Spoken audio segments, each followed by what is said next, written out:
আপনি জানেন কি, বাংলার বিখ্যাত সন্দেশ পিঠা শুধু মিষ্টি কিংবা গুড়ের পিঠাই নয়, এটি বহন করে 1000 বছরের ইতিহাস।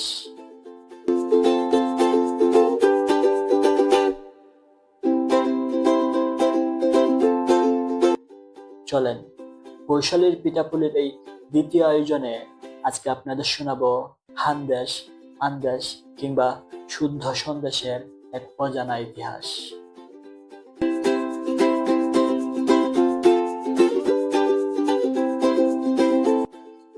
সন্দেশের জন্ম প্রাচীন বাংলায়। তখন দুধ থেকে তৈরি খাবারকে বলা হতো ক্ষীরপাক। সেখান থেকেই ধীরে ধীরে ছানা ভিত্তিক এই পিঠার উদ্ভব।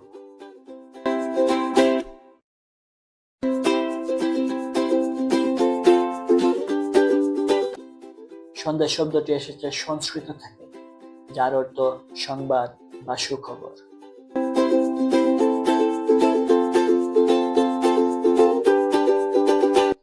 আগেকার দিনে শুভ খবর পাঠানো হতো এই সন্দেশের মাধ্যমে।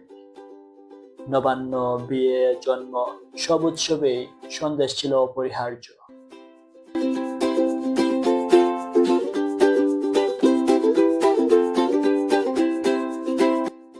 বৈষ্ণব সংস্কৃতিতে এটি ভোগ ও প্রসাদ হিসাবেও ব্যবহৃত হতো।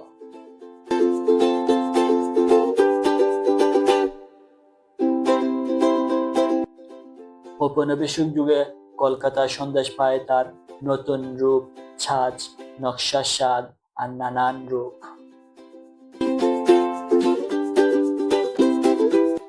তাই আজও এই সন্দেশ মানেই বাংলার ঐতিহ্য। সন্দেশ মানেই আমার স্মৃতিভরের শৈশবের ঈদ।